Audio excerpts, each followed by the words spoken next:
Hello. നമ്മൾ കഴിഞ്ഞ ദിവസം വെട്ടിയതേ തയ്ക്കണ്ടേ ഇനി നമുക്ക് തയ്ക്കാൻ തുടങ്ങിയാലോ? അങ്ങനെ നമ്മൾ നമ്മുടെ തയ്യൽ തുടങ്ങുകയാണ്. ആദ്യം നമ്മൾ ചെയ്യേണ്ടത് ഓരോരോ സ്റ്റെപ്പ് ബൈ സ്റ്റെപ്പായിട്ട് ഞാൻ ചെയ്തു വെക്കും. എന്നിട്ട് ഒരുമിച്ച് കൂട്ടിപ്പിടിപ്പിക്കുകയാണ് ചെയ്യുന്നത്. കൂട്ടിപ്പിടിപ്പിക്കുക എന്ന് പറഞ്ഞാൽ നമ്മൾ ഉദ്ദേശിക്കുന്ന കൂട്ടിപ്പിടിപ്പിക്കലല്ല, തുണി കൂട്ടിപ്പിടിപ്പിക്കുന്നവരാണ് ഞാൻ പറഞ്ഞത്. ആദ്യം ഞാൻ ചെയ്യുന്നത്, അയ്യോ ഒരു കൊതുക് വന്ന് പിടിച്ചതാണ് കേട്ടോ, വേറെ ഒന്നും വിചാരിക്കല്ലേ. ഒരു കൊതുക്, ഭയങ്കര കൊതുക് ചെല്ലുക, മഴയൊക്കെ അല്ലേ. ആദ്യം നമ്മൾ ആ സ്റ്റിപ്പ് ഒട്ടിച്ച തുണിയിൽ ഒട്ടിച്ചില്ലേ, അത് നമ്മൾ ആദ്യം അതിൻ്റെ അരിയൊക്കെ നല്ല വൃത്തിയായിട്ട് തയ്ച്ച് വൃത്തിയാക്കി എടുക്കും. നമ്മൾ പ്രത്യേകിച്ച് ഉണ്ടല്ലോ, വല്ലവർക്കും കൊടുക്കാനൊക്കെ ആകുമ്പോൾ നല്ല വൃത്തിയായിട്ട് തന്നെ, ചിലപ്പോൾ നമ്മൾ ഇത്ര വൃത്തിയായിട്ടൊന്നും ചെയ്തെന്ന് വരില്ല. വല്ലവർക്കും കൊടുക്കാനൊക്കെ ആകുമ്പോൾ അതൊക്കെ നല്ല വൃത്തി ഉണ്ടായിരിക്കണം. എങ്കിലേ നമ്മൾക്ക് ചോദിക്കുന്ന കാശ് അവരോട് കിട്ടുകയുള്ളൂ. അല്ലെങ്കിൽ അവർ പറയും അങ്ങനെയാണ് ഇങ്ങനെയാണെന്നൊക്കെ പറഞ്ഞ് ചിലപ്പോൾ ഉഴപ്പിക്കളയും. എന്നിട്ട് അതിൻ്റെ കൃത്യം സെൻട്രൽ പോയിന്റ് കണ്ടിട്ട് ഇച്ചിരി കട്ട് ചെയ്ത് കൊടുക്കണം. കാരണം ഇതേ ഒരു കട്ട് നമ്മുടെ തുണിയിലും ഇട്ടിട്ടുണ്ട്. അപ്പോൾ അത് തമ്മിൽ ഒരുമിച്ച് വെക്കുമ്പോൾ അങ്ങോട്ടും ഇങ്ങോട്ടും ചിലർ തയ്ക്കുമ്പോൾ ഏണയെ കൊണന്നിരിക്കും. ചില നമ്മൾ വെച്ചാൽ അത്ര എക്സ്പേർട്സ് അല്ല, അത് അങ്ങനെയാണ്. അത് നല്ല പോലെ തയ്ക്കണമെങ്കിൽ അതിൻ്റേതായിട്ടുള്ള കാര്യങ്ങൾ ചെയ്യണമല്ലോ. അതിലൊരു ചെറിയ കാര്യമാണ്, ചെറിയ ചെറിയ കാര്യങ്ങളാണ്, ചെറിയൊരു വെട്ടിയിടുക, അല്ലാതെ കൂടിയ കാര്യങ്ങളൊന്നുമില്ല. പക്ഷേ ഇതൊക്കെ ചെയ്യുന്നതുകൊണ്ട് അതിൻ്റേതായിട്ടുള്ള വ്യത്യാസവും വൃത്തിയും ഉണ്ടായിരിക്കും. പിന്നെ ചെയ്യുന്നത്, ലൈനിങ്ങിൻ്റെ അടിവശം ആദ്യം മടക്കി ആക്കൊന്നും തിരിയുന്നില്ല, മടക്കി അടിക്കും. അതായത് രണ്ടായിട്ട് മടക്കി അടിക്കും. നമ്മൾ നേരത്തെ പറഞ്ഞില്ലേ, ഇച്ചിരി നീളം നമ്മൾ 39 വേണമെങ്കിൽ 1 ഇഞ്ച് കുറച്ചേ ഇടാവൂ, 38 എടുക്കാവൂ. അത് മടക്കി അടിക്കുമ്പോൾ 37 കിട്ടും. ഒത്തിരി നീളം നമ്മൾ 39 തന്നെ ഇട്ടാൽ ലൈനിങ് തൂങ്ങിക്കിടക്കും ഒരു നന കഴിയുമ്പം എന്നൊക്കെ നമ്മൾ പറഞ്ഞായിരുന്നു അല്ലേ. അതിൻ്റെ ഭാഗമായിട്ടാണ് ഇപ്പം നമ്മളത് അടിവശം, ലൈനിങ്ങിൻ്റെ അടിവശം മടക്കി അടിക്കും. ചിലർ കാണാം ചുമ്മാ വാലും ചാലും ഇല്ലാതെ ഈ പറഞ്ഞ പോലെ തുണിയിലോട്ട് വെച്ചടിച്ചിട്ട് അവസാനം, അതൊക്കെ ഭയങ്കര വൃത്തികേടാണ്. നമ്മളെല്ലാം ചെയ്യേണ്ട പോലെ ചെയ്ത് കഴിഞ്ഞാൽ ഈ പ്രശ്നമൊന്നുമില്ല. അതിന് ശേഷം വൃത്തിയായിട്ട് തന്നെ, ഏണ കോണൊന്നും ആയിപ്പോരുത്, വൃത്തിയായിട്ട് തന്നെ ആ വെട്ട് കണ്ടില്ല അത് ഒരുപോലെ വെച്ച് നമ്മൾ ആ ലൈനിങ് തുണി നമ്മുടെ ശരിക്കുള്ള നല്ല തുണിയിൽ വെച്ച് എല്ലാ വശവും, അടിവശം ഒഴിച്ച് ബാക്കി 3 വശവും, കൈക്കുഴി ഉൾപ്പെടെ സൈഡ് വശവും എല്ലാം നന്നായിട്ട് അവത്തല കൃത്യമായിട്ട് തന്നെ അടിച്ച് ചേർക്കണം. ചുളുങ്ങിയൊന്നും പോകരുത്. നല്ലപോലെ നിവർത്തിട്ട് നല്ലപോലെ ഒന്നുകൂടെ വേണം തേക്കുവോ എങ്ങനെയാണെന്ന് വെച്ചാൽ നിങ്ങളുടെ സൗകര്യം പോലെ. ആദ്യമായിട്ടൊക്കെ പഠിക്കുമ്പോൾ നന്നായിട്ട് തന്നെ ചെയ്ത് പഠിക്കുക. അപ്പം നമുക്ക് പിന്നെയും ചെയ്യാൻ തോന്നും. ആദ്യം അങ്ങ് ചെയ്തിട്ട് ഉഴപ്പിപ്പോയി കഴിഞ്ഞാൽ ഉണ്ടല്ലോ, പിന്നെ നമുക്ക് ചെയ്യാൻ തോന്നത്തില്ല. അങ്ങനെയല്ലേ നമുക്ക് സംഭവിക്കുന്നത്. ആൾക്കാർ വളരെ കുറച്ച് ആൾക്കാരേ ഉള്ളൂ.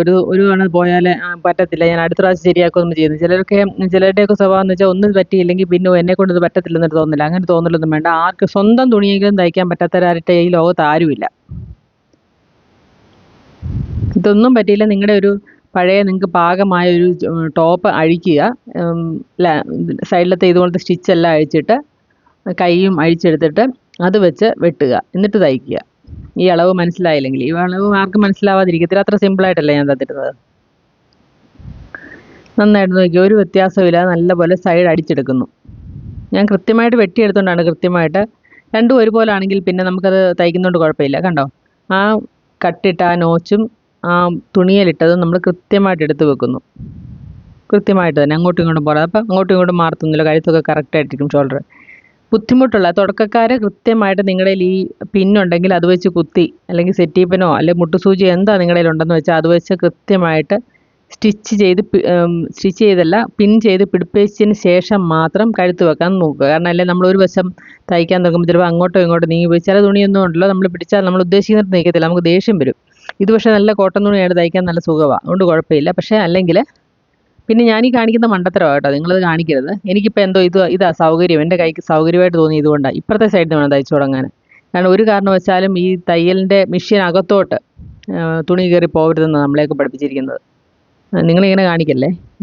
നിങ്ങൾക്ക് സൗകര്യം ഇതാണ് നിങ്ങൾ ചെയ്തോ, പക്ഷേ എനിക്ക് സൗകര്യം ഇതാണ്, ഞാൻ പെട്ടെന്ന് ചെയ്തതാണ്. ഇങ്ങനെ കണ്ടോ, തിരിക്കാൻ പാടാം. നമ്മൾ ഇപ്പുറത്തെ സൈഡിൽ കൂടെ വേണം അത് ചെയ്യാൻ. എനിക്കെന്തോ ഇടയ്ക്ക് എനിക്കൊരു തോന്നിയൊരു മണ്ടത്തരമാണ് ഞാനതിങ്ങനെ കാണിച്ചത് കേട്ടോ. എനിക്കിപ്പോൾ ഇങ്ങനെ ഞാൻ എപ്പോഴും തയ്ക്കുന്നത്, പക്ഷേ അത് അങ്ങനെയല്ല തയ്ക്കേണ്ടത്. ഒരിക്കലും അതിനകത്തോട്ട് അങ്ങോട്ട് തുണി കയറി പോകരുത്, തിരിച്ച് ഇപ്പുറത്തെ സൈഡിൽ കൂടെ വേണം തുണി. അതിനാ ഫ്രീ ആയിട്ട് അത്ര സ്പേസ് കിടക്കുന്നത്. അത് അങ്ങനെ ഒരു പ്രശ്നം എനിക്കിപ്പം ഉണ്ട്. അത് പക്ഷേ മാറ്റണമെന്ന് ഞാൻ വിചാരിക്കും. പക്ഷേ എനിക്കിപ്പോൾ എളുപ്പം ഇതായതുകൊണ്ട് ഞാൻ ഈ രീതിയിൽ അങ്ങ് തയ്ച്ചു പോകും. ആ പിന്നൊക്കെ എടുത്ത് മാറ്റുക. മാറ്റിയതിന് ശേഷം എല്ലാവരും 4 ഇഞ്ചെന്നൊക്കെയാണ് പറയുന്നത്, പക്ഷേ ഞാൻ 1/2 ഇഞ്ച് ഇടും കേട്ടോ. ഉള്ള കാര്യം പറയാമല്ലോ, ഞാൻ 1/2 ഇഞ്ചിട്ട് അത് കട്ട് ചെയ്ത് കളയും ബാക്കി തുണി. 1/2 ഇഞ്ചിട്ടിട്ട് ബാക്കി ഞാനത് കട്ട് ചെയ്ത് കളയും. പിന്നെ ആ ചെറിയ കുനിപ്പൊക്കെ വരുന്നിടത്ത് ഞാൻ 1/2 ഇഞ്ച് എന്നുള്ള 1/4 ഇഞ്ചൊക്കെ ആക്കും. അവിടെ കുഴപ്പമില്ല. കാരണം അവിടെ തിരിച്ച് മറിക്കുമ്പോൾ അല്ലെങ്കിൽ തടിപ്പ് വരും, അതിന് വേണ്ടി തടിപ്പ് വരാതിരിക്കാൻ വേണ്ടിയിട്ട് നമ്മളത് കട്ട് ചെയ്ത് കളയുന്നു. ഓക്കെ. അതിന് ശേഷം ചെറുതായിട്ട് ശ്രദ്ധിക്കേണ്ട കാര്യം, ഒത്തിരി മൂർച്ചയുള്ള കത്രികയൊന്നും എടുത്ത് വെട്ടി മുറിച്ച് കളഞ്ഞേക്കരുത്. ചെറുതായിട്ട്, ഈ കത്രിക ചില മൂർച്ച ഇല്ലാത്തതുകൊണ്ടാണ് ഞാൻ സൈഡ് ഇതൊക്കെ ചെയ്യാൻ വേണ്ടിയിട്ട് നല്ല പോയിൻറ്റഡ് ആയിട്ടുള്ള കത്രിക വെച്ചാണ് ചെയ്യേണ്ടത്. സ്റ്റിച്ചാൽ ഒരു കാരണം വെച്ചാലും കട്ട് വീഴരുത്. കട്ട് വീണ് കഴിഞ്ഞാൽ അവിടുന്ന് സ്റ്റിച്ച് ഊരിപ്പോരും. അതുകൊണ്ട് നമ്മൾ ഉദ്ദേശിക്കുന്നത് തയ്ക്കാൻ പറ്റത്തില്ല. സ്റ്റിച്ച് പറ്റില്ലാത്ത പോലെ കട്ട് ചെയ്ത് വിടുക, കുറേശ്ശെ അവിടെ ഇവിടെയൊക്കെ. പ്രത്യേകിച്ചും വളവുള്ളവരുടെ ഭാഗത്താണ് വളഞ്ഞു കിട്ടാൻ പാട്. പിന്നെ ചിലരത് നീട്ടി വെച്ച് നിവർത്ത് വെച്ച് അടിക്കുന്നതൊക്കെ കാണാം. അതിൻ്റെ ഒന്നും ഒരാവശ്യമില്ല. ഇങ്ങനെ നന്നായിട്ട് അത് ഉള്ളിലോട്ട് മടക്കിയിട്ട് വേണമെങ്കിൽ തേക്കേണ്ടവർക്ക് തേക്കാം. ഇപ്പോൾ ആദ്യമായിട്ടൊക്കെ തയ്ക്കുന്നവരാണെങ്കിൽ ഒന്ന് തേക്കാം. തേച്ചതിന് ശേഷം നന്നായിട്ട് ഇങ്ങനെ വിടർത്തി വെച്ച് നല്ലപോലെ ആ സ്റ്റിപ്പ് അങ്ങ് അകത്തോട്ടാക്കണം. അത് അങ്ങ് അകത്തോട്ട് പൊക്കോളൂ. ആ ചെറിയൊരു കുനിപ്പുണ്ട്, അത് കറക്റ്റ് അല്ലെങ്കിൽ ഒന്ന് ചെറുതായിട്ടൊന്ന് ഉടക്ക് മാറ്റി കൊടുത്താൽ അതങ്ങ് കറക്റ്റ് ആയിക്കോളും. ഇത് കണ്ടോ, ഇങ്ങനെ വെച്ചിട്ട് അങ്ങ് തയ്ച്ചു കൊടുത്താൽ മതി. അല്ല ചിലരത് നിവർത്തി വെച്ച് ആ സ്റ്റിപ്പയിലൊക്കെ അടിക്കുന്നതാണ്. അതിൻ്റെ ഒന്നും ഒരാവശ്യമില്ല. ഒരു സ്റ്റിച്ച് നമുക്ക് ലാഭം. ഇതിങ്ങനെ വെച്ചിട്ട് അല്ലെങ്കിൽ തേക്കണമെങ്കിൽ ഒന്ന് തേച്ചോളൂ. നല്ലപോലെ വൃത്തിയായിട്ട് തേച്ചിട്ടാണെങ്കിൽ നമുക്ക് നന്നായിട്ട് അങ്ങ് ഇതുണ്ട്. ഈ സൈഡിൽ കൂടെ വരാവുള്ളൂ. ഞാൻ മുമ്പേ പറഞ്ഞപ്പോൾ നിങ്ങൾക്ക് മനസ്സിലായെന്ന് അറിയത്തില്ല. അപ്പുറത്തെ സൈഡിലോട്ട് അല്ല പോകേണ്ടത്, തുണി ഈ സൈഡിലോട്ടാണ് പോകേണ്ടത്. ഞാൻ മുമ്പേ മെഷീൻ അകത്തോട്ട് കയറ്റിയല്ലേ, അങ്ങനെയല്ല ചെയ്യേണ്ടത് കേട്ടോ. ഇതാണ് കറക്റ്റ്. സ്റ്റിപ്പ് വെച്ച് തന്നെ നിങ്ങൾ തയ്ക്കാൻ പഠിക്കുക. അപ്പം ഉണ്ടല്ലോ നല്ല കഴുത്തൊക്കെ നല്ല അടിപൊളിയായിട്ടിരിക്കും. റെഡിമെയ്ഡിനേക്കാളും ഇപ്പോൾ റെഡിമെയ്ഡ് വരുന്നൊക്കെ ഒറ്റ സ്റ്റിച്ച് ലോങ് സ്റ്റിച്ചിൽ അങ്ങ് വരുമല്ലേ. അതല്ല, നമ്മൾ തയ്ച്ചു കൊടുക്കുമ്പോൾ പിന്നെ ഒരു കംപ്ലയിൻറ്റ് വരരുത്. ഓക്കെ. ഇപ്പോൾ ഫ്രണ്ടിനൊക്കെ നല്ല അടിപൊളിയായിട്ട് കിട്ടിയിട്ടുണ്ട്. കണ്ടോ? ഇനി നമുക്ക് ബായ്ക്ക് വെച്ച് പിടിപ്പിക്കാം. ബായ്ക്കും ഇത് തന്നെ പ്രോസസ്സാണ്. പക്ഷേ ഇതുപോലെ തിരിച്ച് പ്രസ്റ്റിച്ചടിക്കല്ലെന്ന് മാത്രമേ ഉള്ളൂ. അപ്പോൾ ഇനിയിപ്പോൾ ചെയ്യേണ്ടത് ഫ്രണ്ട് കൈക്കുഴി വെട്ടുക. കൈക്കുഴി നമുക്ക് 3.5 ഇഞ്ചാണ് 3 ഇഞ്ചാണ് ഷോൾഡർ വേണ്ടത്. അപ്പം 1/2 ഇഞ്ച് തയ്യൽ തുമ്പ് വെട്ടണം. അതായത് നമുക്ക് ഷോൾഡറിൽ നമുക്ക് കൈ വെച്ച് പിടിപ്പിക്കണം. അതിനുള്ള 1/2 ഇഞ്ച് വിട്ടിട്ട് 3.5 ഇഞ്ച് എടുക്കണം. കൈക്കുഴി എന്ന് പറയുന്നൊരു 3/4 ഇഞ്ച്, കോണിൻ്റെ ആ സൈഡിലൊരു 3/4 ഇഞ്ച് വെച്ചിട്ട്, ഞാൻ പറഞ്ഞില്ലായിരുന്നോ നമുക്ക് കുറഞ്ഞു പോയാൽ പ്രശ്നമാണ്, നമുക്ക് പിന്നൊന്നും ചെയ്യാൻ പറ്റില്ല. അതിന് ശലം കൂട്ടിയിട്ട് ഞാൻ പറഞ്ഞില്ലായിരുന്നു 7.5 ഷോൾഡർ എടുക്കുന്നത് കൂടുതലാണെന്ന് എനിക്കറിയാം. എന്നാലും ഞാൻ അത്രയും എടുക്കും. കാരണം വെട്ടി കളഞ്ഞാൽ മതിയല്ലോ. കുറഞ്ഞെങ്ങാനും പോയെങ്കിൽ പ്രശ്നമില്ല. ഇപ്പം നമ്മൾ അശ്രദ്ധ മൂലം വല്ലതും വെട്ടുകയാണെങ്കിൽ ചിലപ്പോൾ ഷോൾഡർ കൂടുതലുള്ളവർക്കാണെങ്കിൽ പിന്നെ എന്തെങ്കിലും ചെയ്യാൻ പറ്റുമോ? അപ്പോൾ അതൊക്കെ കണ്ടു വേണം നമ്മൾ ചെയ്യാൻ. അപ്പോൾ ഞാൻ എപ്പോഴും ഇങ്ങനെ ചെയ്യുന്നത്. കാരണം അങ്ങ് വെട്ടി കളഞ്ഞാൽ പോരെ, അത്രയും. തുണി ഇല്ലെങ്കിലേ ഉള്ളൂ പ്രശ്നം. തുണി ഉണ്ടെങ്കിൽ ഇതൊന്നും ഒരു വിഷയമല്ല. ഒരു 3/4 ഇഞ്ച് അകത്തോട്ട് കയറ്റി ഫ്രണ്ട് മാത്രം കേട്ടോ. ഫ്രണ്ട് ഇങ്ങനെ നമ്മൾ ഫ്രണ്ടും ബാക്കും വെട്ടിക്കളയുന്നതിന് വ്യത്യാസമുണ്ട്, പറഞ്ഞുതരാം. ഇത് കൈക്കുഴി കൂട്ടിയാണ് നമ്മൾ വെട്ടിക്കളയുന്നത്. കണ്ടോ, കൈക്കുഴി കൂട്ടിയാണ് വെട്ടിക്കളയുന്നത്. കൈക്കുഴിയുടെ അവിടോട്ടുള്ള ചുളുക്കം മാറാൻ വേണ്ടിയിട്ട്. ചിലർ തയ്ച്ച് വരുമ്പോൾ കണ്ടില്ലേ, കൈക്കുഴിയുടെ അവിടെയൊക്കെ ഭയങ്കര ചുളുക്കമായിരിക്കും. ഇതങ്ങനെയുള്ള ചുളുക്കമൊന്നും ഉണ്ടാവില്ല. ഇത്രയും ഭാഗം വെട്ടിക്കളയുന്നു. ഓക്കെ. വെട്ടിക്കളഞ്ഞിട്ട് അന്നേരപ്പം തന്നെ ഉണ്ടല്ലോ അവിടെ അങ്ങ് സ്റ്റിച്ച് ചെയ്തോണം. കാരണം അല്ലെങ്കിൽ അപ്പം നമ്മൾ ആ സ്റ്റിച്ച് ചെയ്തിട്ട് ഓൾറെഡി ഇപ്പം കട്ട് ചെയ്ത് പോയിട്ടുണ്ട്. അപ്പം ഞാൻ അന്നേരപ്പം തന്നെ അതൊക്കെ സ്റ്റിച്ച് ചെയ്ത് വെക്കും. കാരണം എന്താണെന്ന് ചോദിച്ചാൽ എങ്കിലേ വൃത്തിയായിട്ടിരിക്കത്തുള്ളന്നേ. ചുമ്മാ നമ്മളതൊക്കെ വിട്ട് കഴിഞ്ഞാൽ ചിലപ്പം നമ്മൾ കൈ വെച്ച് പിടിപ്പിക്കുന്ന സമയത്ത് ഈ തുണി എങ്ങാനും അകത്തോട്ടൊക്കെ കയറി ഇരുന്ന് കഴിഞ്ഞാൽ പിന്നെ അത് അഴിക്കേണ്ടിയൊക്കെ വരും. അപ്പോൾ അങ്ങനൊന്നും വരാതിരിക്കാൻ വേണ്ടിയിട്ട് ഞാനിതെല്ലാം അന്നേരപ്പോഴേ അങ്ങ് സ്റ്റിച്ച് ചെയ്ത് വെക്കും. അപ്പം നിങ്ങൾ ഇത് കണ്ടുകൊണ്ടിരിക്കുന്നവർ സബ്സ്ക്രൈബ് ചെയ്യാതെ കാണുന്നെങ്കിൽ ഒന്ന് സബ്സ്ക്രൈബ് ചെയ്തിട്ട്, നിങ്ങൾക്ക് എന്തെങ്കിലും ഇതുപോലൊക്കെ കാണേണ്ടതുണ്ടെങ്കിൽ ഒന്ന് കമൻറ്റൊക്കെ ഇട്ടാൽ ഞാൻ ചെയ്തു തരാം കേട്ടോ. എനിക്ക് കുറച്ച് മടിയാണ് ഇത് സ്റ്റിച്ചിങ് വീഡിയോ എടുക്കാൻ. എന്നാലും കുഴപ്പമില്ല. ഞാൻ ചിലർക്ക് ഓരോരുത്തർ പറയുന്നതല്ലേ മനസ്സിലാവുന്നത്. അതുകൊണ്ടാണ്. ഇതിപ്പം ഒരു 1000 എണ്ണം കാണുമായിരിക്കും, ലക്ഷക്കണക്കിന് കാണും ഇതിനകത്ത് കിടപ്പുണ്ടായിരിക്കും. പക്ഷേ പലരും പറയുമ്പോൾ മനസ്സിലാവുമല്ലോ. ചിലർ പറയുന്നൊന്നും മനസ്സിലാവില്ല. അതുകൊണ്ട് ഞാൻ പറയുന്നത് മനസ്സിലാവുന്നുണ്ട് എങ്കിൽ നിങ്ങൾ ഇനി എന്തെങ്കിലും ഇതുപോലെ വീഡിയോ ഇടണമെന്നുണ്ടെങ്കിൽ കമൻറ്റ് ചെയ്യുക. ഇതിനകത്ത് എന്തെങ്കിലും സംശയം ഉണ്ടെങ്കിൽ നിങ്ങൾ കമൻറ്റ് ചെയ്യുക. ഞാൻ ക്ലിയർ ചെയ്ത് തരുന്നതായിരിക്കും. ഇത് ബായ്ക്ക് വശമാണേ. ബായ്ക്ക് വശം നമ്മൾ മറിച്ചടിച്ചിട്ടില്ല, ഞാൻ പറഞ്ഞായിരുന്നല്ലോ. അപ്പം ഒരു ശകലം ഒരു പൊടിക്കൂടെ, മറ്റേ നമ്മൾ 3.5 ഇഞ്ചാണ് എടുത്തത്. ഇതൊരു പൊടിക്ക് ഒരു ഇതും കൂടെ കൂട്ടി വേണം എടുക്കാൻ. കാരണം എന്താണെന്നറിയോ, നമ്മൾ മറ്റേത് ഇതിനകത്തോട്ട് കയറ്റുക. അന്നേരം ഒരു ശകലം പൊടിക്ക് വ്യത്യാസം വരും. കണ്ടോ, ഇത് നമ്മൾ ചരിച്ചങ്ങ് വെട്ടുവാണേ. അല്ലാതെ കൈക്കുഴി മറ്റേ ഫ്രണ്ട് വശം വെട്ടിയ പോലെ അതാ ഞാൻ കാണിച്ചത്. നോ എന്നാണ് കാണിച്ചത്. നോ അങ്ങനെ ചെയ്യല്ലേ. ഇത് ആ സൈഡിലോട്ട് അങ്ങ് ചേർക്കുകയും ചെയ്യാം. കുഴിക്കരുത് ഒരു കാരണവശാലും കേട്ടോ. രണ്ടും തമ്മിൽ വ്യത്യാസമുണ്ട്. മറ്റേ നമ്മൾ കൈക്കുഴി കുഴിച്ചെടുത്ത് ഫ്രണ്ട് വശം, ബാക്കി വശത്തിന് വിരിവല്ലേ വരുന്നത്. അപ്പോൾ അവിടെ കുഴിച്ച് വെട്ടേണ്ട ആവശ്യമില്ല. നമ്മൾ ആ സൈഡിലോട്ട് വെട്ടിയെടുത്താൽ മതി. സബ്സ്ക്രൈബ് ചെയ്യാൻ മറക്കല്ലേ. സബ്സ്ക്രൈബ് ചെയ്യുമ്പോഴല്ലേ നമുക്കൊരു സന്തോഷം, നിങ്ങൾക്കൊരു സന്തോഷം അല്ലേ. കണ്ട വ്യത്യാസം. മറ്റേത് കുറച്ചുകൂടെ നീളത്തിൽ നമ്മളെ കൈക്കുഴി കൂട്ടി വെട്ടിയിട്ടുണ്ട്, മറ്റേത് കൈക്കുഴിയില്ല. അപ്പം ഇനിയും ചെയ്യാൻ പോകുന്നത് ശ്രദ്ധിച്ച് കണ്ടോണം. ചിലരൊക്കെ ചുമ്മാ ഉണ്ടല്ലോ അടിച്ച് പിടിപ്പിച്ചിരിക്കുന്നതാണ്, അതൊക്കെ ഭയങ്കര വൃത്തികേടാണ്. ഇപ്പം നമ്മുടെ ആണെങ്കിൽ പോലും നമ്മൾ തയ്ച്ചതാണെന്ന് പറയുമ്പോൾ അതിനൊരു പെർഫെക്ഷൻ കാണുമ്പോഴേ ഇത് നീ തയ്ച്ചതാണോടി, ഇത് കൊള്ളാമല്ലോ എന്നൊക്കെ ആൾക്കാർ പറയുള്ളൂ. ചെറുതായിട്ട് നമുക്ക് തുടങ്ങിയാലല്ലേ പറ്റുള്ളൂ. കണ്ടോ, ആ സ്റ്റിപ്പിൻ്റെ അകത്ത്, സ്റ്റിപ്പ് നമ്മൾ ആ ജോയിൻ്റ് ഉണ്ടല്ലോ അവിടെയായിട്ട് ഫ്രണ്ട് പീസ് നല്ല വശവും മറക്കല്ലേ, നല്ല വശവും കൂടെ വെക്കണ്ടേ. കണ്ടോ, അത് നമ്മൾ അടിച്ചു പിടിപ്പിച്ചതാണ്. അത് അകത്തോട്ട് വ്യക്തമായിട്ട് നല്ല വൃത്തിയായിട്ട് കയറ്റി വെക്കുക, ഒട്ടും മാറിപ്പോകരുത്. അതിനാണ് നമ്മൾ ആ പൊടിക്ക് ശകലം ഇട്ടത്. കാരണം ആ പൊടി ഇട്ടില്ലെങ്കിൽ ചിലപ്പോൾ ഉണ്ടല്ലോ ബാക്കി വശത്തെ ഷോൾഡർ ശകലം കുറഞ്ഞു പോകും. നിങ്ങൾക്ക് ഇച്ചിരി കൂടി പോയാലും നമുക്ക് കട്ട് ചെയ്ത് കളയാമല്ലോ. കുറഞ്ഞു പോയ വൃത്തികേടല്ലേ. ഫ്രണ്ട് വീണ്ടും കട്ട് ചെയ്താൽ 3 ഇഞ്ചെങ്കിലും കിട്ടിയില്ലെങ്കിൽ വൃത്തികേടാ. ഒരു ശകലം പൊടിക്ക് താത്തേക്കണേ, ഒരു 1/2 ഇഞ്ച് വെച്ച് നമ്മൾ ഷോൾഡർ അടിച്ചു കൊടുക്കും. നേരെ അടിച്ചു കൊടുക്കല്ലേ, കൈക്കുടിയിലോട്ട് വരുന്ന അവിടെ ഇച്ചിരി ഒന്ന് ചരിച്ച് വേണം. അത് എന്നിട്ട് ഒന്ന് 1/2 ഇഞ്ചല്ലേ നമ്മളതങ്ങ് കട്ട് ചെയ്ത് കളഞ്ഞേക്കുക. എന്നിട്ട് ഞാൻ ആ കോണും എല്ലാം കൂടെ കട്ട് ചെയ്യുന്നുണ്ട്. എന്തിനാണെന്നറിയാമോ, അല്ലെ നമ്മളിത് മറിച്ചിടുമ്പോൾ ഉണ്ടല്ലോ അവിടെ ഒരു തടിപ്പ് കൂടുതൽ നിൽക്കും. ആ തടിപ്പില്ല. അയ്യോ, ഞാൻ കാണിക്കുന്നുണ്ട് പക്ഷേ അത് കാണുന്നില്ലല്ലേ, സോറിയേ. ഇപ്പോഴും കാണിക്കുന്നുണ്ട്, ഞാൻ ഈ സെറ്റ് ചെയ്ത് വെച്ചിട്ടല്ലേ, ഇടയ്ക്ക് നോക്കിയില്ല, അതുകൊണ്ടാണ്. അതും നമ്മൾ അതുപോലെ തന്നെ വെച്ച് പിടിപ്പിക്കുക.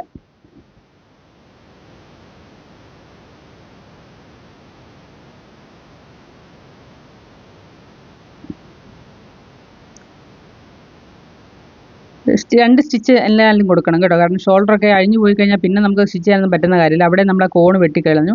പിന്നെ ചെറിയതായിട്ട് ആ കോണിൻ്റെ ഒരു കോണ് പോലെ, അത് ഞാൻ കാണിക്കുന്നുണ്ട്, കാണുന്നില്ല. അടിപൊളി. പോട്ടെ, ക്ഷമിക്കൂ. നമ്മൾ ആ അധികം നിൽക്കുന്ന സ്ഥലം വെട്ടിക്കളയുക.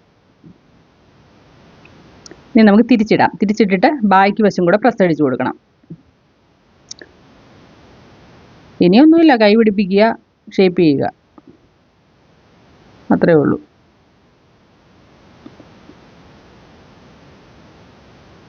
കൈക്കുഴി വെട്ടുന്ന ഞാൻ കാണിച്ചായിരുന്നോ? കൈയുടെ സ്റ്റിപ്പ് കാണിച്ചായിരുന്നല്ലേ. ഓക്കെ നമ്മൾ തിരിച്ചിട്ടു. ഇനി നമുക്ക് എന്താ ചെയ്യേണ്ടത്, ബാക്കി വശം നമ്മൾ പ്രസ് അടിച്ചില്ലായിരുന്നു, അപ്പോൾ ആ ബാക്കി വശം കൂടെ നമ്മൾ പ്രസ് സ്റ്റിച്ച് അടിച്ചു കൊടുക്കുക. നിങ്ങൾക്ക് ഇഷ്ടപ്പെടുന്നുണ്ടെങ്കിൽ മാത്രം കമൻറ്റ് ചെയ്യുക കേട്ടോ. ഇഷ്ടപ്പെട്ടെങ്കിൽ കമൻറ്റ് ചെയ്യുക, ലൈക്ക് ചെയ്യുക, ഷെയർ ചെയ്യുക. ആർക്കെങ്കിലുമൊക്കെ ഇതുപോലെ പഠിക്കണം എന്നുള്ളവർക്ക് അയച്ചു കൊടുക്കുക. അവർക്കൊക്കെ പഠിക്കാൻ പറ്റുന്നെങ്കിൽ പഠിക്കട്ടെ. സ്വന്തമായിട്ട് ഇപ്പം 400 രൂപ, 450 രൂപ, 500, 600 സിഗരറ്റ് പാൻറ്റൊക്കെ, സ്ട്രെയിറ്റ് പാൻറ്റിൽ സിഗരറ്റ് പാൻറ്റ്, പെൻസിൽ പാൻറ്റ് എന്നൊക്കെ പറയില്ലേ, അതൊക്കെ വെച്ചിട്ടുള്ള ചുരിദാറാണെങ്കിൽ 600, 650 ഒക്കെയാണ് സ്റ്റിച്ചിങ് ചാർജ് ലൈനിങ് ചുരിദാറിൻ്റെ. നമ്മളൊക്കെ വീട്ടിലായതുകൊണ്ട് അത്രയും മേടിക്കുന്നില്ല, 450, 500 ഒക്കെ മേടിക്കുന്നുള്ളൂ. പക്ഷേ എങ്കിൽ കടകളിലൊക്കെ നല്ല റേറ്റാണ് മേടിക്കുന്നത്. അതുകൊണ്ട് പലരും ഈ റെഡിമെയ്ഡൊക്കെ ഇഷ്ടപ്പെട്ടില്ലെങ്കിലും അങ്ങ് മേടിച്ചങ്ങ് അഡ്ജസ്റ്റ് ചെയ്യുക. പലർക്കും റെഡിമെയ്ഡ് എടുക്കുന്ന, പ്രത്യേകിച്ച് അൺസൈസ് ഉള്ളവർക്കൊക്കെ ഞാനൊരു വീഡിയോ നേരത്തെ ഇട്ടിട്ടുണ്ടായിരുന്നു. അതൊക്കെ ഒന്ന് കണ്ടു നോക്കിയാൽ അറിയാം. അത് നോർമൽ ചുരിദാർ തന്നെയാണ്. അത് അതിൻ്റെ അളവും കാര്യങ്ങളൊക്കെ ഇട്ടിട്ടുണ്ട്. ബാക്ക് സ്റ്റിച്ച് അടിച്ചു. ഇനി നമുക്ക് കൈ എടുത്ത് അതിൻ്റെ കൈക്കുഴി, അതായത് ഫ്രണ്ടിൽ നമ്മൾ ഫ്രണ്ട് പീസ് നമ്മൾ കൈക്കുഴി വെട്ടി കൊടുത്തായിരുന്നു. അതുപോലെ തന്നെ ഇതും ചെയ്യണം. ഇതിൻ്റെ ആദ്യം കൈയുടെ മടക്ക് അടിച്ചു കൊടുക്കണം, അടിവശം ആം ഹോള് 2 മടക്കായിട്ട് അടിച്ചു കൊടുക്കണം. അതിനാണ് നമ്മൾ 7 ഇഞ്ച് എടുത്തത്. 5.5 ഇഞ്ച് മതിയായിരുന്നു നമ്മുടെ കൈ നീളം. നമ്മളിപ്പോൾ 7 ഇഞ്ച് എടുത്തിട്ടുണ്ട്. ഷോൾഡറിലൊക്കെ പിടിപ്പിച്ച് വരുമ്പോൾ കറക്റ്റ് 5.5 ഇഞ്ച് ആവും. പിന്നെ നിങ്ങൾ ഈ തയ്ക്കുമ്പോൾ ഉണ്ടല്ലോ 5.5 ഇഞ്ച് എന്ന് പറയുന്ന കറക്റ്റ് 5.5 ഇഞ്ച് ഒരു പൊടിക്ക് കൂട്ടിയിട്ടേക്കണം, ഒരു 1/2 ഇഞ്ച് കൂട്ടിയിട്ടേക്കണം. എന്നാണെന്നറിയാമോ, അവർ വന്നിട്ട് അത്ര നീളമില്ല, ഞാൻ ഇത്രയും അല്ലായിരുന്നു എന്നൊക്കെ പറഞ്ഞാൽ ആ പ്രശ്നമാകും. ഇനി നീളം കൂടിപ്പോയാൽ നമുക്ക് കുറയ്ക്കാൻ എളുപ്പമാണ്, കുറഞ്ഞു പോയാൽ കൂട്ടാൻ ഒരു രക്ഷയുമില്ല. ഏപ്പൊക്കെ വെച്ച് ഭയങ്കര വൃത്തി, ഏപ്പെന്ന് വെച്ചാൽ എക്സ്ട്രാ പീസൊക്കെ വെച്ച് ഭയങ്കര വൃത്തികേടായി പോകും കേട്ടോ. അതുകൊണ്ട് അങ്ങനെയൊന്നും ചെയ്യില്ല. പൊടിക്ക് കൂടിപ്പോയാലും ഉണ്ടല്ലോ ഒരു തരത്തിലും കുറഞ്ഞു പോയെങ്കിൽ കസ്റ്റമറൊക്കെ ആണെങ്കിൽ, നല്ല കസ്റ്റമറൊക്കെ ആണെങ്കിൽ നല്ലത് കേൾക്കാം നമുക്ക്. അതുകൊണ്ട് അങ്ങനെയുള്ള പരിപാടിക്കൊന്നും പോകരുത്. ശകലം കൂടിക്കോട്ടെ, കൂടിയാൽ അടിവശത്ത് ശകലം അഴിച്ചിട്ട് അങ്ങോട്ട് മടക്കി അടിച്ചു കൊടുത്താൽ പോരെ, വേറെ പ്രശ്നമൊന്നുമില്ലല്ലോ. പിന്നെ ഡിസൈനൊക്കെ ഉള്ളതൊക്കെ ആണെങ്കിൽ, വർക്കൊക്കെ ഉള്ളതൊക്കെ ആണെങ്കിൽ വിഷയമേ ഉള്ളൂ. അത് ശകലം എന്നാലും ഒരു പൊടിക്ക് ഒരു 4 ഇഞ്ചെങ്കിലും കൂട്ടിയിട്ടേക്കണം. കാരണം നമ്മൾ പറഞ്ഞിട്ട് അത്രയും ഇല്ലെന്ന് പറഞ്ഞാൽ നമ്മൾ അളന്ന് കാണിച്ചു നോക്കിയാൽ ചേച്ചി അത്രയും അല്ല, ചേച്ചി പറഞ്ഞതിനേക്കാൾ ഇതേ 4 ഇഞ്ച് കൂടുതലുണ്ടെന്ന് നമുക്ക് കാണിച്ചു കൊടുക്കാമല്ലോ. പെണ്ണുങ്ങളെ തൃപ്തിപ്പെടുത്താൻ ഭയങ്കര പാടുള്ള സംഭവം. നമ്മൾ എത്ര നന്നായിട്ട് തയ്ച്ചു കൊടുത്താലും ചിലരുണ്ടല്ലോ രക്ഷയുമില്ല നമുക്ക്. പിന്നെ അവർ വരല്ലേ നോക്കും. ചിലർ വരുമ്പോൾ നമുക്കുണ്ടല്ലോ എൻ്റെ ദൈവമേ ഭയങ്കര ബുദ്ധിമുട്ടാണ്. പക്ഷേ നല്ല കസ്റ്റമറാണ് 90%. പക്ഷേ അതിനകത്ത് ചിലരുണ്ട് നമുക്ക് ഒരു രക്ഷയും ഇല്ലാത്ത ആൾക്കാർ. ഇപ്പോൾ സ്വന്തം ആവശ്യത്തിനാണെങ്കിൽ ഇതൊന്നും നോക്കണ്ട, നമുക്ക് വൃത്തിയായിട്ട് തയ്ച്ചിടുക എന്നുള്ളതേ ഉള്ളൂ കേട്ടോ. മറ്റുള്ളവർ നല്ലത് പറഞ്ഞ് കേൾക്കുമ്പോൾ നമുക്കൊരു സന്തോഷം. ഓക്കെ. ഇനി ഇതിനകത്തും ചെയ്യാനുള്ള ഫ്രണ്ട് വരുന്നതിനകത്ത് ശകലം കുഴിച്ചു വെട്ടണം. കാരണം ആ ഫ്രണ്ട് വരുമ്പോൾ ആ കൈക്കുഴിയുടെ അവിടെ ഒരു ചുളിവ് വരും. മിക്കയിടത്തും നിങ്ങൾ കണ്ടിട്ടുണ്ടാവും. ആ ചുളിവ് വരും. ഇപ്പം നിങ്ങൾ തന്നെയാണെങ്കിൽ ഒരു അവിടെ ചെല്ലുമ്പോൾ കണ്ടോ ചേച്ചി ഇവിടെ ഫ്രണ്ട് ചുളിഞ്ഞിരിക്കുന്നത് കണ്ടോ എന്നൊക്കെ പറയില്ലേ, ആ ചുളിവ് വരാതിരിക്കാൻ വേണ്ടിയിട്ടാണ്. അപ്പോൾ നമ്മൾ ആ ഷേപ്പ് കൈക്കുഴി അടയാളപ്പെടുത്തിയതിന് ശേഷം അതിൻ്റെ അവിടുന്ന്, അതായത് കയറിപ്പോകരുത് ഒട്ടും. അതായത് സ്റ്റിച്ചിനകത്തോട്ട് കയറിപ്പോകരുത്. നമ്മുടെ കൈക്കുഴി നമ്മൾ ജോയിൻ ചെയ്യുന്നതിൻ്റെ അകത്തോട്ടായി പോകരുത്. ഒരു 1/2 ഇഞ്ച് കനത്തിൽ വെട്ടിക്കളയണം. മുഴുവൻ 1/2 ഇഞ്ചല്ല, ആ ഇടയ്ക്ക് മാത്രം. ഇപ്പോൾ ഇതിനൊക്കെയുള്ള ടൂൾസ് ഉണ്ട് കേട്ടോ. അല്ലെങ്കിൽ നമ്മുടെ ഫ്രഞ്ച് കർവ് വെച്ചൊക്കെ ഇത് ചെയ്യാവുന്നതേ ഉള്ളൂ. ഇപ്പോൾ ഈ കൈക്കുഴി മാത്രം വെട്ടാനുള്ള സ്കെയിലൊക്കെ കിട്ടും, മാർക്കറ്റിൽ അവൈലബിളാണ്. നമുക്കിപ്പം നിത്യാഭ്യാസി ആന എടുക്കുമെന്ന് പറയുന്ന പോലെ നമുക്കിപ്പോൾ അതിൻ്റെ ആവശ്യമില്ല. ആവശ്യക്കാർക്ക് അതൊക്കെ മേടിച്ച് ഉപയോഗിക്കാം. പിന്നെ ഇതൊക്കെ എല്ലാവർക്കും ഇതെല്ലാം ഒരു ആവേശത്തിന് മേടിച്ചിട്ടൊന്നും അലമാരയിലിരിക്കല്ലോ. അത് ഉപയോഗിച്ച് നശിച്ചു പോയാൽ നമുക്കത്രയും വിഷമമില്ല. നമ്മൾ ഉപയോഗിക്കാതെ നശിച്ചു പോയാലാണ് നമുക്ക് വിഷമം. ചില സാധനങ്ങളൊക്കെ നമ്മൾ കാശ് കൊടുത്ത് മേടിച്ചിട്ട് ഉപയോഗിക്കാതെ തുരുമ്പ് നശിച്ചു പോകുന്ന സാധനങ്ങളുണ്ട്. അങ്ങനെ ആയി പോവാതെ ഉപയോഗിച്ച് നശിക്കുവാണെങ്കിൽ നമുക്കത്രയും പ്രശ്നമില്ല. അങ്ങനെ എന്തേലും സാധനങ്ങൾ നമ്മുടെ വീട്ടിലിരിക്കുന്നു അല്ലേ, നമ്മൾ ഉപയോഗിക്കാതെ. ഇനി നമുക്ക് കൈക്കുഴി പിടിപ്പിക്കുക. കൈ പിടിപ്പിക്കുക. കൈ പിടിപ്പിക്കുമ്പോൾ ശ്രദ്ധിക്കേണ്ട, ഫ്രണ്ട് ഏതാണ് ബാക്ക് ഏതാണെന്ന് നോക്കിയിട്ട് വേണം പിടിപ്പിക്കാൻ. ഫ്രണ്ടിലായിരിക്കണം. ആ കൈക്കുഴി രണ്ടും വരേണ്ട ഫ്രണ്ടിലായിരിക്കണം. അതിനാ നമ്മൾ ചെറിയൊരു കട്ട് അവിടെ ഇട്ട് കൊടുത്തായിരുന്നു തിരിച്ചറിയാൻ വേണ്ടിയിട്ട്. കുറച്ച് നീണ്ടുപോയി അല്ലേ, എന്നാൽ നിങ്ങൾക്ക് മനസ്സിലാവുന്ന പോലെ, എനിക്ക് പറ്റുന്ന പോലെ ഞാൻ പറഞ്ഞു തരുന്നത്. കൃത്യമായിട്ട് ആ ജോയിൻറ്റ്, അതായത് 2 ഷോൾഡറും കൂടെ ചേരുന്ന അവിടെ വേണം ആ കട്ട് ചെയ്ത് ഇടാൻ, നോച്ച് വെക്കാൻ. എന്നിട്ട് നമ്മളിങ്ങനെ കറക്റ്റ് പിടിച്ചു നോക്കും. ഓക്കെ. പിടിച്ചു നോക്കിയിട്ട് നമ്മളങ്ങ് അടിക്കുക ചെയ്യുന്നത്. വേണമെങ്കിൽ ആ എല്ലാം നടുക്കുന്ന് അടിച്ച് പിടിച്ചിട്ട് പിന്നെ വരാം. പക്ഷേ ഇതാ എളുപ്പം. ഓരോരുത്തർക്കും ഇഷ്ടമുള്ള പോലെ ചെയ്യുക. കൃത്യമായിട്ട് അടിച്ചു കൊടുക്കുക.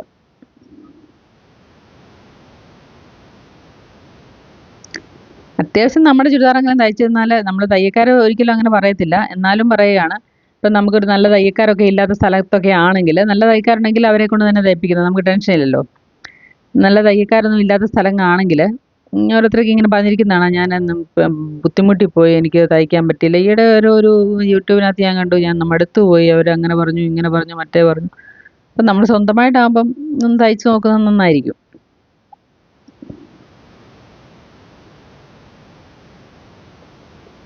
ഇപ്പം 2 കൈയും പിടിപ്പിച്ചു. ഞാൻ ഷേപ്പ് അടയാളപ്പെടുത്തുന്നത് ഇങ്ങനെയാണ്. കറക്റ്റ് അടയാളപ്പെടുത്തുക. അതായത് 13 ഇഞ്ചായിരുന്നു ഇടവണ്ണം. അതായത് വേസ്റ്റ് എന്ന് പറയുന്നത് 13 ഇഞ്ച് അടയാളപ്പെടുത്തി. നമ്മുടെ 18.5 ഇഞ്ചായിരുന്നു സ്ലിറ്റ്. 18.5 ഇഞ്ചായിരുന്നു സ്ലിറ്റ്. പിന്നെ നടുക്കത്തെ നമ്മൾ ആ മടക്കി അയൺ ചെയ്ത ഭാഗമുണ്ടല്ലോ, ആ ഒരു ലൈൻ ഉണ്ടല്ലോ, ആ ലൈനാണ് ഞാൻ വരച്ച് കാണിക്കുന്നത്. അവിടെ നിന്ന് വേണം അളക്കാൻ. ചെസ്റ്റ് 10, അകത്ത് തന്നെ 10 അടയാളപ്പെടുത്തി. ഞാൻ 2 വശവും അടയാളപ്പെടുത്തും കേട്ടോ. ചിലർ 4ആയിട്ട് മടക്കിയിട്ട് അടയാളപ്പെടുത്തും. അതും ശരി, കുഴപ്പമൊന്നുമില്ല. പക്ഷേ എനിക്കിതാ കുറച്ചുകൂടെ എളുപ്പം. അപ്പം കൃത്യമായിരിക്കും ഇങ്ങനെ അടയാളപ്പെടുത്തുമ്പോൾ. ആദ്യം 10 അടയാളപ്പെടുത്തി, പിന്നെ 8:45 8:15 കണ്ടായിരുന്നു. പിന്നെ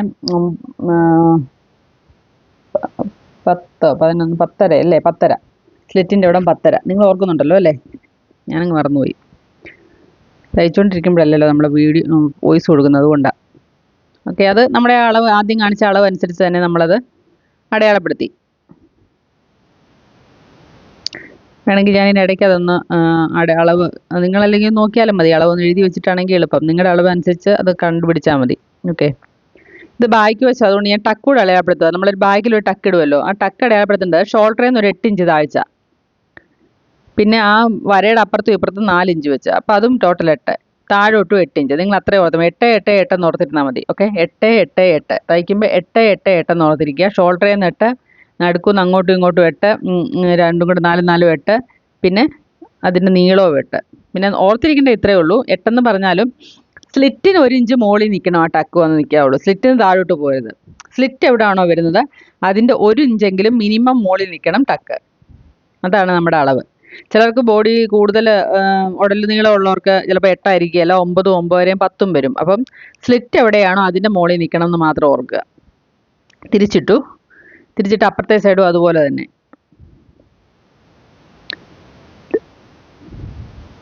അതേപോലെ തന്നെയാണ്.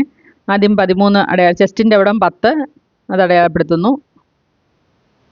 പിന്നെ 13 ഇഞ്ച് താഴ്ച എവിടെയാണെന്ന് നോക്കി 13 ഇഞ്ച് 13 ഇഞ്ചിൽ 8.25 അടയാളപ്പെടുത്തുന്നു. പിന്നെന്തുവാ 18:30 അവിടെ സ്ലിറ്റ് അല്ലേ, അവിടെ 10:30 അടയാളപ്പെടുത്തുന്നു. അങ്ങനെയായിരുന്നല്ലേ? ഓക്കെ.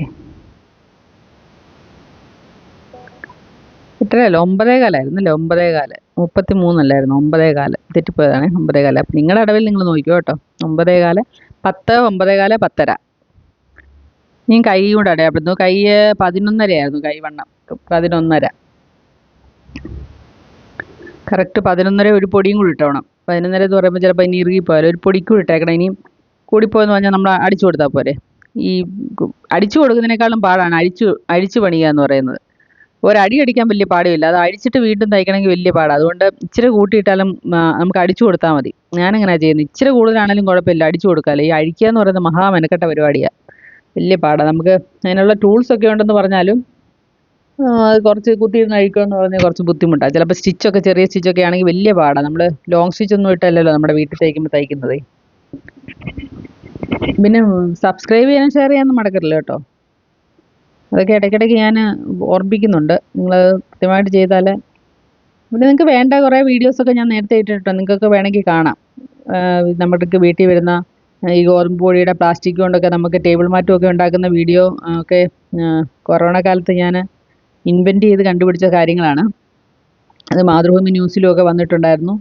ഒത്തിരി ചാനലിൽ കേട്ടോ, 24 ന്യൂസ് ചാനലിൽ വന്നായിരുന്നു. അങ്ങനെയൊക്കെ ഉണ്ടായിരുന്നു. ഇനി സ്ലിറ്റ് നമുക്ക് അടയാളപ്പെടുത്താം. നിങ്ങൾക്ക് അതൊക്കെ പോയി ഒന്ന് കാണാം കേട്ടോ. ഇതിനിടയ്ക്ക് സ്ലിറ്റിൻ്റെ തീർന്നിരിക്കുന്ന ഭാഗത്തിന് തൊട്ട് മുകളിൽ 1 ഇഞ്ച് മുകളിലായിട്ട് ഞാൻ അത്രയും ഒന്ന് കട്ട് ചെയ്ത് വെക്കും. എന്തിനാണെന്നറിയാമോ? സ്ലിറ്റ് വൃത്തിയായിട്ടിരിക്കാൻ വേണ്ടിയിട്ട്. ഇതൊക്കെ എല്ലാവരും ചെയ്യുമോ എന്നറിയത്തില്ല, പക്ഷേ ഇങ്ങനെയൊക്കെ ചെയ്താണല്ലോ സ്ലിറ്റിൻ്റെ അവിടെയൊക്കെ നല്ല അടിപൊളിയായിട്ടിരിക്കും. നമ്മൾ റെഡിമെയ്ഡ് മേടിച്ച എത്രയും ഭംഗിയായിട്ടിരിക്കുകയല്ല, അത്ര അടിപൊളിയായിട്ടിരിക്കും.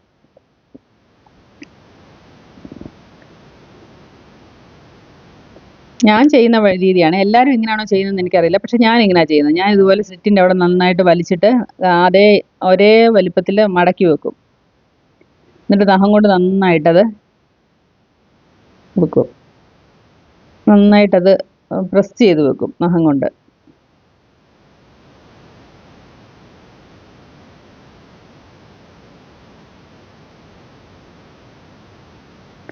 എന്നിട്ട് അടിയിലത്തെ തുണിയിൽ ആ മടക്കിൻ്റെ പാട് വെച്ചിട്ട് ഞാൻ വരച്ചു വെക്കും.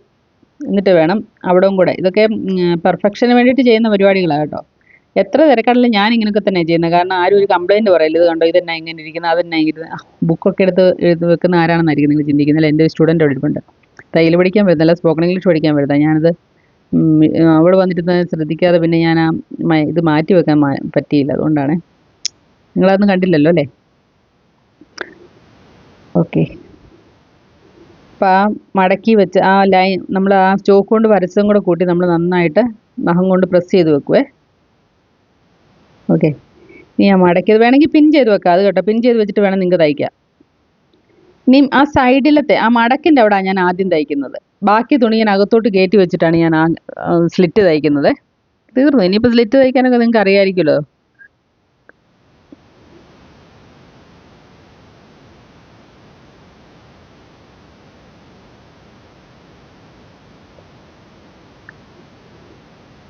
സ്ലിറ്റ് സൈഡിൽ കൂടെ ഞാൻ ആദ്യം അടിക്കുന്നത്.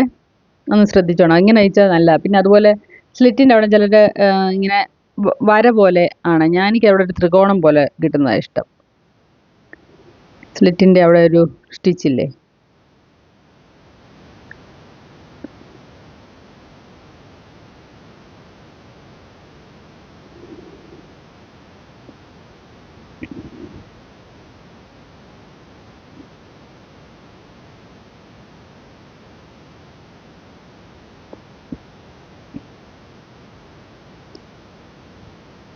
നിങ്ങൾക്ക് ഇതൊക്കെ അറിയാമെന്നിട്ട് നിങ്ങൾ ഇത് കുത്തിയിരുന്ന് കാണണമെന്നില്ല കേട്ടോ. നിങ്ങൾക്ക് ഇതൊക്കെ അറിയാമെങ്കിൽ പിന്നെ സ്കിപ്പ് ചെയ്ത് വിട്ടോ, കുഴപ്പമൊന്നുമില്ല. അറിയാൻ മേലാത്തവർ മാത്രം ഇതൊക്കെ ഇരുന്ന് കണ്ടാൽ മതി. അടുത്ത പടിയും കൂടെ ഒന്ന് കണ്ടിട്ട് വേണമെങ്കിൽ നിർത്തിക്കോ. അടുത്ത എങ്ങനെ തയ്ക്കുന്നത് അതിൻ്റെ ബാക്കി നമ്മൾ മടക്കി അടിക്കുന്നത്. അപ്പോൾ ഉണ്ടല്ലോ ഈ ഇതിനകത്തേ ചുളുക്കം വരത്തില്ല ഇങ്ങനെ തയ്ച്ചാൽ.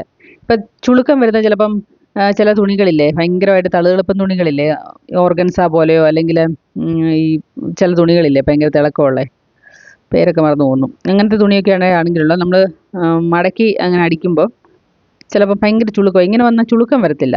ബാക്കി ഉണ്ടല്ലോ ഒരു ഇഞ്ച് കളഞ്ഞിട്ട് ബാക്കി അങ്ങ് കട്ട് ചെയ്ത് കളഞ്ഞേക്കണം, 1 ഇഞ്ച് ഇട്ടിട്ട് സ്ലിറ്റിൻ്റെ.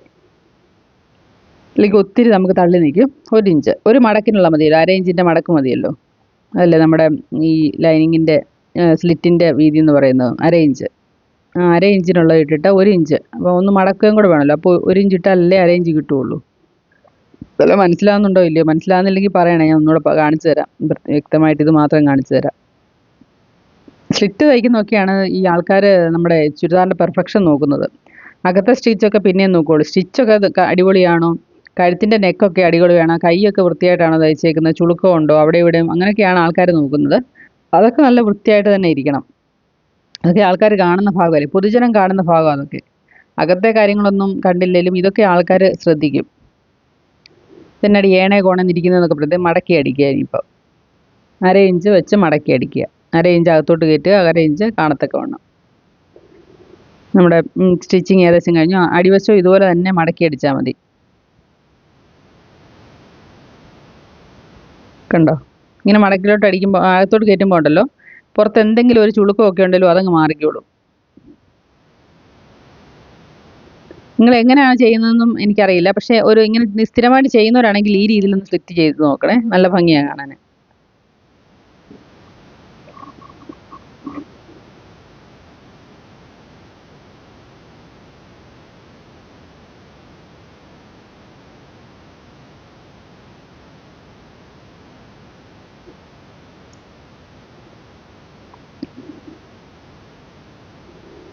നമ്മളത് ആ സ്ലിറ്റിൻ്റെ ആ തുമ്പിൻ്റെ അവിടെ വരുമ്പം, മുകൾ വശത്ത് വരുമ്പം അവിടെ കുത്തി നിർത്തിയിട്ട് ത്രികോണം പോലെ അടിച്ചു കൊടുക്കണേ. ഞാനങ്ങനെ ഒന്നും കാണത്തില്ലല്ലേ.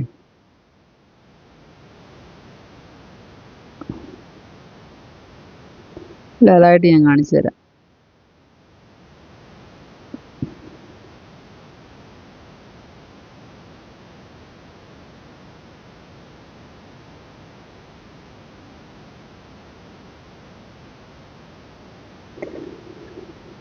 ഓക്കെ, ഇത്രയൊക്കെയാണ് നമ്മളെ ഒരു ടോപ്പ്, ഒരു സിമ്പിൾ ഒരു കുർത്തി തയ്ക്കുന്നതിന് നമ്മൾ ചെയ്യേണ്ട കാര്യങ്ങൾ. എല്ലാം ആദ്യമേ ഞാൻ ഒന്നുകൂടെ പറയാം, എല്ലാം വൃത്തിയായിട്ട് തേച്ചിട്ട് വേണം നിങ്ങൾ ചെയ്യാൻ തുടങ്ങുന്നത്. അതാണ് ഫസ്റ്റ്, ആ വൃത്തിയാണ്. തുടക്കം നന്നായാൽ, അങ്ങനെയല്ലേ പറയുന്നത്, തുടക്കം മാംഗല്യം നന്ദുനൻ, അങ്ങനെ തന്തുനനല്ല, അല്ലല്ല, തുടക്കം നന്നായാൽ ഉടുക്കും നന്നാവും, അല്ലേ? അങ്ങനെയല്ലേ നമ്മൾ പറയുന്നത്. അപ്പം തുടക്കം നന്നാക്കാൻ നോക്കുക. അപ്പം നമ്മൾ അങ്ങനെ വൃത്തിയായിട്ടൊക്കെ ചെയ്യുമ്പോൾ നമുക്ക് അത് പിന്നെയും ചെയ്യാൻ തോന്നും. കാളയും ഗുണയെന്നൊക്കെ ഇട്ട് ചെയ്താൽ ഒരു കാരണവശാലും നമുക്കൂടെ തന്നെ ഒന്നും ചെയ്യാൻ തോന്നത്തില്ല. ഇപ്പം നമ്മൾ അടുക്കളയിലൊക്കെ ആയിട്ട് രാവിലെ എഴുന്നേറ്റ് ചെല്ലുമ്പോൾ അടുക്കളയൊക്കെ നല്ല വൃത്തിയായിട്ട് കിടക്കുന്ന കണ്ടാൽ നമുക്ക് തന്നെ ഒരു സന്തോഷമല്ലേ. അതിനല്ലേ നമ്മൾ വൈകുന്നേരം മുഴുവൻ കുത്തിയിരുന്ന് കഴുകി തുടച്ചൊക്കെ ഇട്ടിട്ട് കിടക്കുന്നത്. എല്ലാം രാവിലെ എഴുന്നേൽക്കുമ്പോൾ വൃത്തികേടായിട്ട് കിടന്നാൽ നമുക്കത് വലിയൊരു ബുദ്ധിമുട്ടാണ്. എന്ന് പറഞ്ഞ പോലെ തന്നെ ഇതും എല്ലാം നല്ല വൃത്തിയായിട്ട് തേച്ചൊക്കെ ആയിരിക്കുന്നതെങ്കിൽ, കണ്ടോ, കാണാവോ, അടിപൊളി. അപ്പം താങ്ക് യു.